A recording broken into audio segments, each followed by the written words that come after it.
जी दोस्तों अस्सलाम वालेकुम। अॼु हिकिड़े मुख़्तलिफ़ अंदाज़ सां विलाग करण जो तरफ़ वञूं पिया। दोस्तनि जी सलाह हुई त रुॻो रागिन जा विलाग कंदव या मुख़्तलिफ़ माण्हुनि जा बि, त इन करे मूं सोचियो कंहिं मुख़्तलिफ़ शोबे सां वाबिस्ता शख़्सियतुनि जा बि विलाग कयूं। अॼु तव्हांखे असां हिकु तमामु बहितरीन जेको वकील आहे उन सां मुलाक़ात कराईंदासीं। हाणे उन जे तरफ़ वञूं था, हीउ रस्तो उन तरफ़ वञे थो। जेके माण्हू चवंदा आहिनि त लाड़काणे जी तरक़ी ॾिसणी हुजे सो उहा तरक़ी बि ॾिसंदा था वञूं। बहरहाल हिन वक़्तु जेको आहे सो असां डॉक्टर शहीद ख़ालिद महमूद सूमरो जे केस में जेको वकील हुयो एडवोकेट अख्तर अब्बास सोलंकी साहब, उन सां मुलाक़ात करण लाइ वञूं था। उन्हनि जी रहाइशगाह हिन पासे आहे। उन खां मालूम करियूं त केस केतिरो जेको आहे सो वक़्तु हलियो ऐं उन में कहिड़ा पावरफुल जेके दलील हुआ उहे हुननि वटि हुया या केस में कुझु कमज़ोरियूं हुयूं। ऐं हाणे केस जे बारे में हू अपडेट ॿुधाईंदा असांखे त हाई कोर्ट में या सुप्रीम कोर्ट ताईं हू इन सज़ा जे ख़िलाफ़ अपील में वेंदा या छा कंदा। इन समूरी मामले ते यानी डॉक्टर ख़ालिद महमूद सूमरो केस जे बारे में समूरी मालूमात जेका वठण लाइ, छो त उहे वकील आहिनि, 10 सालनि ताईं हुननि इहो केस हलायो आहे, उन्हनि खे वधीक ॼाण हूंदी त उन खां वधीक कहिड़ो बहितर माण्हू थी सघे थो। उन करे असां हाणे हलूं था अख्तर अब्बास सोलंकी एडवोकेट तरफ़।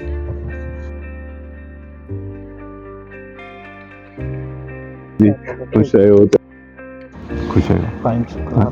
मूंखे इहा ख़बर आहे तव्हां सचल में था रहो। पुराणो तव्हांजो घर हुन उपाड़ो शायदि रेंट ते रहंदो मां हुते मसाड़ी हीउ नओं पाड़ो आहे तव्हांजो? माशाल्लाह ज़बरदस्त। तबियत ठीकु आहे? मज़े में आहियो? केरु केरु तव्हां?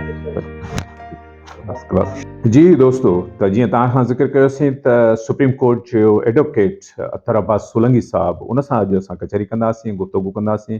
ऐं उन गुफ़्तगू जो जेको आहे सो महवर डॉक्टर ख़ालिद महमूद सूमरे साहब जो केस जेको आहे सो क़तल केस जेको सखर जी अदालत में ATC में हलंदड़ हुयो, गुज़िरियल 10 खां मथे अरसो गुज़री चुको।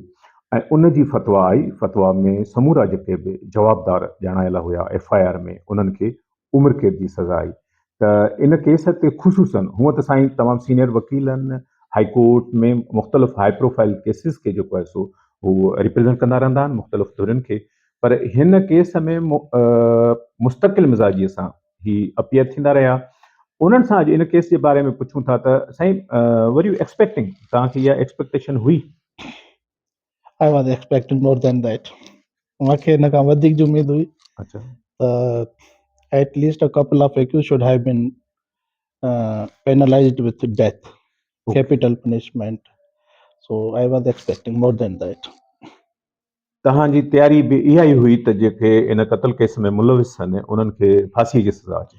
सज़ा मौत अचणु खपे, छो त once offense of murder is proved, उनजी ordinary punishment is capital punishment, that is death. अच्छा हा, तो उन में ॿ जवाबदार त उहे जिन कलाशनकोफ सां डॉक्टर साहब ते मस्जिद में फजर जी नमाज़ पढ़ण जे दौरान फायरिंग कई, ऐं ॿ जवाबदार उहे जिन हुते मस्जिद जे सेंक्टिटी खे वायोलेट कयो। उहो 295 जो हुन ते सेक्शन लॻल आहे। केतिरो अर्सो हलियो केस? 10+ 10 साल त हुनखे 29 नवंबर ते पूरा थिया, पर जेको चालान ॿधो त पोइ पूरा 10 साल। पूरा 10 साल। बाक़ी FIR खां ॿधो त 10 साल खां वधीक, बाक़ी चालान खां अदालत में 10 साल। अच्छा, मुंहिंजे पुलिस ऑफिसर जेके इन में जांच कनि पिया उन्हनि सां बि ॻाल्हि ॿोल थी, ऐं तव्हां खां मां पुछां पियो त जवाबदारनि जी आइडेंटिफिकेशन कीअं थी? ऐं उहे तव्हांखे जंहिं वक़्तु केस आयो हथ में उहे सभु गिरफ़्तार थी चुका हुआ? हा, ज़ाहिर आहे जॾहिं हू गिरफ़्तार थी चालान थिया त मां केस में त बद में आयुमि जी। बस हिकिड़ो किलो इहो मिलियो त हू जंहिं कार ही टोयोटा करोला, उन कार में जेके विया त उनजो नंबर हो AYY 387। पुलिस वटि हुननि वञी 161 जो स्टेटमेंट रिकॉर्ड करायो त असां हिकिड़ा जवाबदार ॾिठा जेके हिन केस जे बारे में ॻाल्हाइनि पिया, छो त KTN ते हुन वक़्तु ख़बर हले पई त 4 नामालूम माण्हुनि जे ख़िलाफ़ FIR थी आहे। एक्चुअली ऑफेंस में छॾणा हुया।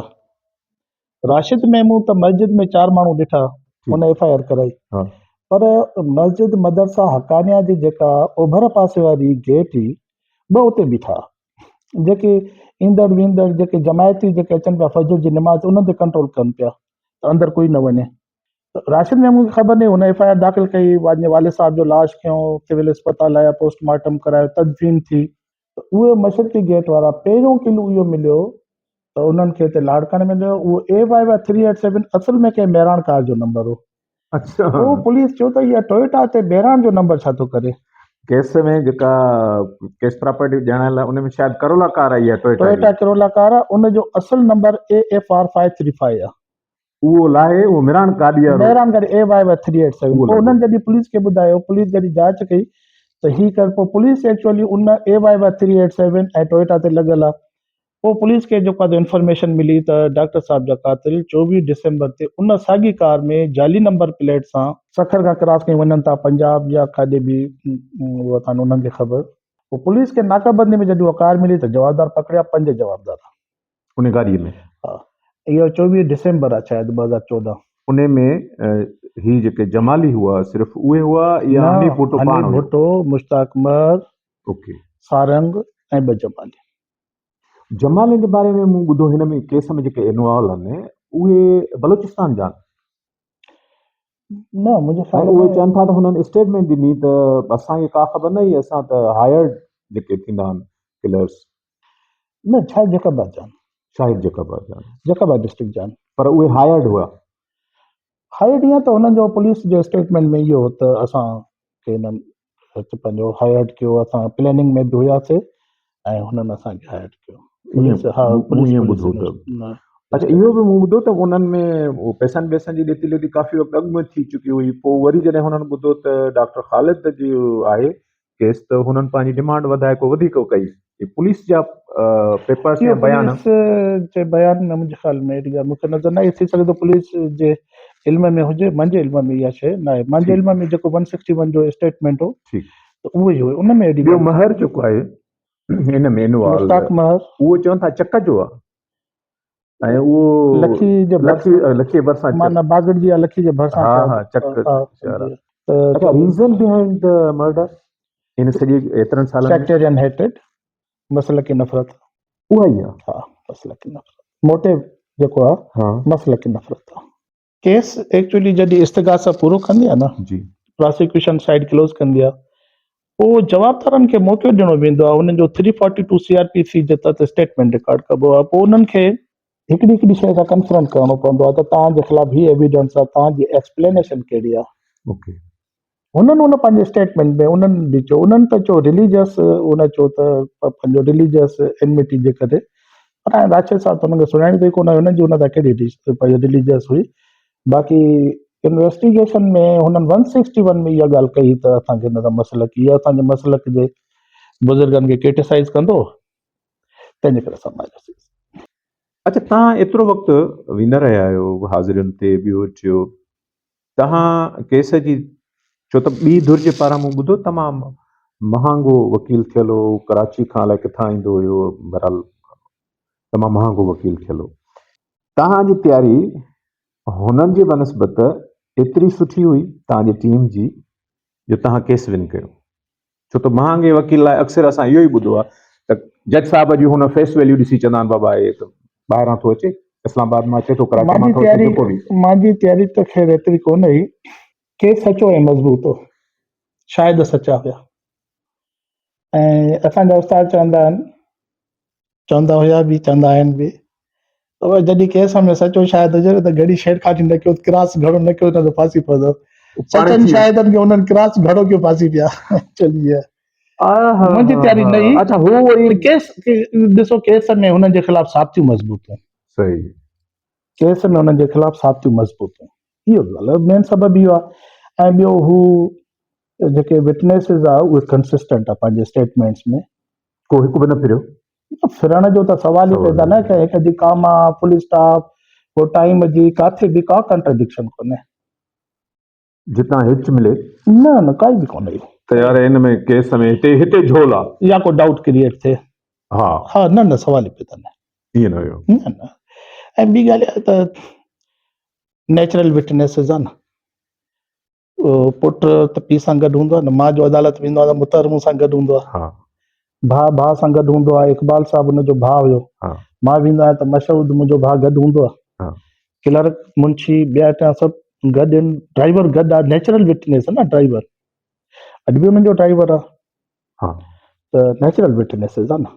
केस इन करे बि मज़बूत हुयो, प्लस में तव्हां छा था सम्झो पुलिस केस अहिड़ो सुठो ठाहियो हुयो, चवनि था केस पुलिस जी रिपोर्ट ते आधार ते थींदा आहिनि न इहे शयूं, पुलिस केस छा इन्वेस्टिगेशन ठाहींदी, पुलिस त केस न ठाहींदी, एक्चुअली हुननि जे ख़िलाफ़ राशिद महमूद कंहिंजो सुञाणी ॾिनो, राशिद महमूद कंहिंजो FIR में नालो न ॾिनो, इकबाल साहब खे पंहिंजे 161 में कंहिंजो नालो न ॾिनो, बाबू हिदायतुल्ला जेको ड्राइवर हो डॉक्टर साहब जो, उन कंहिंजो नालो न ॾिनो, हो त कंहिंखे सुञाणी न पिया। FIR थी अननोन ते, जी हा, पोइ ही नाला कीअं आया? ही नाला त जॾहिं हो गिरफ़्तार थिया न, जाली नंबर प्लेट किलो मिलियो, जाली नंबर प्लेट ते हिकिड़ा जवाबदार वञनि पिया, उहे गिरफ़्तार थिया। जंहिं ॾींहुं गिरफ़्तार थिया उन ॾींहुं चंद घंटनि खां बाद में हुननि जी आइडेंटिफिकेशन पैरेड थी आहे बिफोर मैजिस्ट्रेट, ऐं मैजिस्ट्रेट बि उहो जेको वेल रेप्यूटेड ऑनेस्ट, हुन वरितो सिविल जज हो। अॼुकल्ह हुनजी पोस्टिंग लाड़काणे में एडिशनल सेशन जज थो रहे, राशिद अली दायो साहब, उन साम्हूं थी बिल्कुलु उन जे साम्हूं थी। ऐं आइडेंटिफिकेशन पैरेड में हिकिड़े जवाबदार सां 9 डमीज़ बीहंदियूं जेके साॻिए हॾ काठ वारा माण्हू, साॻी बिल्ट वारा, ॾाढ़ियुनि वारा। डमी मतिलबु हूंदा उहे बि माण्हू ई आहिनि, माण्हू हूंदा आहिनि, पर उनखे असां हिकिड़ा डमी हूंदा न न उहा डमी न, उहो न जेको न दुकान माण्हू, पर असां पर माना सेम लीगल हुन में हाइट ऐं हा, शिकिल शबीह उहे साॻी हूंदा इंसान आहिनि, साॻियाई ऐं साॻी शिकिल छबी, साॻी हाणे दाढ़ी, बीहारींदा आहिनि उहे। साॻी दाढ़ी वॾी, छो त हुन में ही हिननि खे ॾाढियूं रखियल हूं त हुननि सां ओड़ियूं डमीज़ दाढ़ी वारियूं बीहनि। हिकिड़े जवाबदार खे चापुनि ॾाढी त उन सां जेके डमीज़ आहिनि त उहे जेके 9 ॿिया माण्हू बीहारनि एज़ अ डमी, उन्हनि खे चापुनि ॾाढी, उन्हनि खे वॾी ॾाढी न हुई।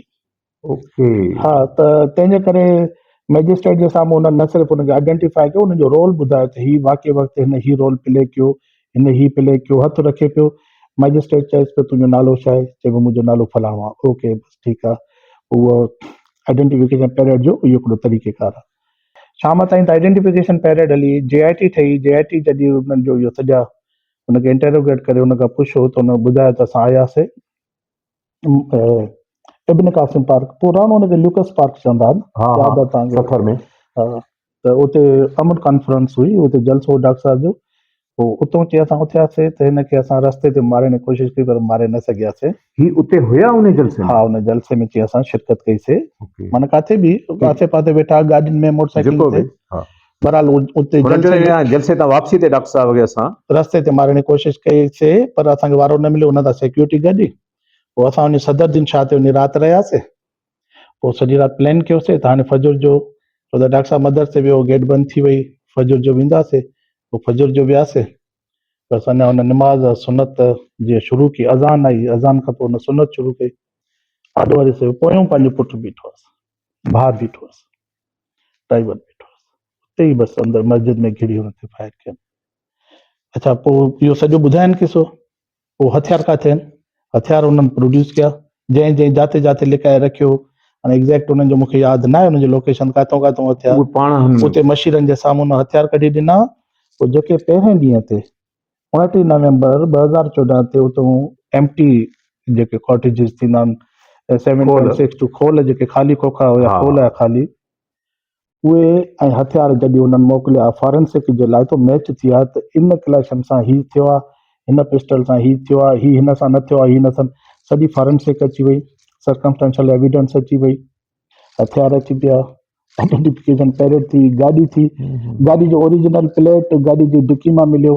ही केस इन करे बि हाई प्रोफाइल हुई, डॉक्टर साहब जी पंहिंजी जेका स्टैंडिंग हुई, पॉलिटिकल स्टैंडिंग, रिलीजियस स्टैंडिंग, तव्हांखे इन केस जे दौरान कॾहिं पंहिंजो ख़दशो थियो त यार मां हिन केस में हथु विधो आहे, सुभाणे केतिरियूं शयूं आहिनि ऐं धमकियूं मिली सघनि थियूं, ॿियूं शयूं थी सघनि थियूं, अहिड़ो को ख़्यालु तव्हांखे आयो केतिरनि सालनि में? 16 दिसंबर 2014 आर्मी पब्लिक स्कूल जो वाक़ियो न थिया त शायदि मां हे केस न खणा। मुंहिंजे मौत जो ख़ौफ़ 16 दिसंबर 2014 ते मुंहिंजी ज़िंदगी में ख़तमु थी चुको आहे, छो त जॾहिं मां ॾिसूं असांजा मासूम ॿार उते शहीद कनि पिया न, इहे दहशतगर्द, उन्हनि जे मरण जी उमिरि त न हुई न। 29 नवंबर ते डॉक्टर ख़ालिद महमूद साहब खे क़तल कयनि, शहीद कयनि। 16 दिसंबर ते हुन 16-17 ॾींहंनि खां पोइ आर्मी पब्लिक स्कूल जो वाक़ियो थिए थो। उन वाक़ई मुंहिंजी ज़िंदगी ते एतिरो असरु विधो अॼु ॾींहं ताईं, उहे मूंखे ॿार यादि ईंदा आहिनि त मां मुंहिंजी कैफ़ियत ई अजीब थी वेंदी आहे। ऐं मां चवंदो हिननि जे त मरण जी उमिरि अथई, इहे गुलनि जहिड़ा ॿार आहे, मां छो टिजनि, ख़ौफ़ ख़तमु थी वियो मौत जो, हाणे मरण जी उमिरि ई न आहे, मासूम ॿार हलिया, मूंखे कहिड़ी परवाह आहे। तव्हांखे ताज़ो मूं ॾिठो पए त डॉक्टर साहिब जा पुट पोटा उहे सभु मुबारकूं ॾियण आया हुआ, शायदि उनजे करे बि त पाकिस्तान लेवल ते हाई प्रोफाइल केस आहे ऐं उनजो क्रेडिट तव्हां ॾिजी वञे थो, ज़ाहिर आहे। शहीद मोहतरमा बेनज़ीर भुट्टो जो केस वठूं, मीर मुर्तज़ा भुट्टो जो केस वठूं, शहीद बशीर ख़ान कुरैशी जो केस वठूं, इहे सॼा हाई प्रोफाइल केस हुआ। उन्हनि जो इन सिटह ते भली अॼु उनजी फैमिली या तव्हां बि चयो आहे त असांखे अधूरो इंसाफ़ मिलियो आहे, पर उनजे बावजूदि इन सिटह ताईं बि इहे केस न अची सघिया। हा, पर उन मुंहिंजो कमाल न आहे, उनजी फैमिली उन केस जी पोइवारी कई आहे। मीर मुर्तज़ा वीचारे जो पोयां को हुजे आहे, करे आहे, त छो न करे आहे, हक़ वठे आहे।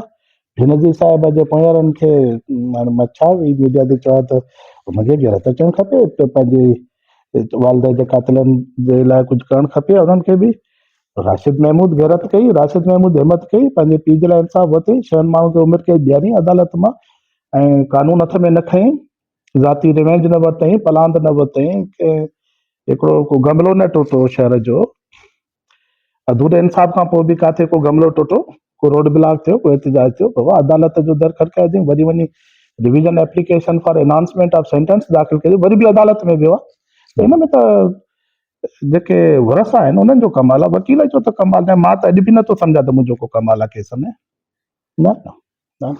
हाणे केस जी नेक्स्ट जेका स्टेप आहे, तव्हां चयो आहे त असां वेंदासीं, विया आहियूं, अॼु दाख़िल थी वई आहे रिविजन, अच्छा अॼु दाख़िल थी वई, उनमें छा पिली आहे तव्हांजी? Announcement of sentence. जॾहिं अदालत चवे थी त ही केस साबित थी वियो बियॉन्ड रीज़नेबल डाउट, शक शुबे खां बालातर थी करे केस साबित थी वियो, क़त्ल जे केस जी ऑर्डनरी पनिशमेंट सज़ा मौत आहे, अचणु खपे। डिटरेंस कीअं सखर हाई कोर्ट में? सखर हाई कोर्ट में अॼु राशिद महमूद पाण वियो हो, उनजो हुते बायोमेट्रिक वग़ैरह थियो, एफिडेविट थियो। डिटरेंस कीअं आहे निसार भाई क़ाइमु थींदी? बसि माण्हू खे ख़बर आहे त 25 साल जेकॾहिं वारिसनि हिमत कई ऐं अदालतुनि इंसाफ़ खे, त बि 25 साल खां पोइ निकिरी ईंदा, त बसि एॾे वॾे लेवल जो माण्हू पंहिंजी मस्जिद में वञी फायर करे मारनि, बसि डिटरेंस कीअं क़ाइमु थींदी? इहो सही ॻाल्हि आहे, पर इन में केस में कॾहिं बि असां न ॾिठो, रिवायती तौर ते ईअं थींदो आहे न त मेड़ खणी ईंदा आहिनि माण्हू, साईं हाणे असांखे ग़लती थी वई आहे, माफ़ु कयो, इन क़िस्म जी का थी न थी? आई डोंट नो, उहो त मालिकनि खे ख़बर हूंदी। मुंहिंजी मालूमात जे हिसाब सां इन करे न थी हूंदी त दहशतगर्द त मेड़ू थोरी खणंदा आहिनि, माण्हू जा पंहिंजा को जेकॾहिं मसइला हूंदा आहिनि, ज़मीन जो जहिड़ो हूंदो आहे, ओड़े पाड़े जा हूंदा, दंगई पलई हूंदा, मिट माइट हूंदा, भाउ खे बि क़त्ल कंदो आहे, पोइ वरी उनखे एहसासु थींदो उन ज़माने खां वठो हाबिल ऐं काबिल खां वठो, त उहो त ॿी ॻाल्हि आहे। पर हाणे दहशतगर्द जिन जो मोटिव ई जेको आहे सेक्टेरियन हैट्रेड हुजे, त उहे मेड़ त न खणंदा आहिनि। सेक्टेरियन हैट्रेड वारो छो खणंदो मेड़? Main reason behind this murder sectarian hatred 100% मस्जिद में खेॾी क़त्ल कयो। छो त सभु माण्हू पुछनि पिया साईं रीज़न छा हुयो, रीज़न छा हुयो, सभिनी खे को माण्हू चए पिया त छो त जिन खे ख़बर न आहे त शायदि ॿाहिरि हुजनि माण्हू, मुंहुं रखियो जीअं सोशल मीडिया ते, त माण्हू चवंदा साईं रीज़न छा आहे, तव्हां इहो क्लियर करे छॾियो सभिनी जे लाइ, त सेक्टेरियन हेट्रेड ई आहे, ॿियो कुझु न आहे। ऐं उहा ब्लाइंड थिए थी, मसइला की मुनाफ़िरत, ऐं उहा एॾी ब्लाइंड थिए थी, ब्लाइंड माण्हू जेको आहे जुनून थी था। साईं तव्हांजी वॾी महिरबानी, तव्हां असांखे टाइम ॾिनो, ॿ ॻाल्हियूं कयूंसीं, तव्हांजी महिरबानी।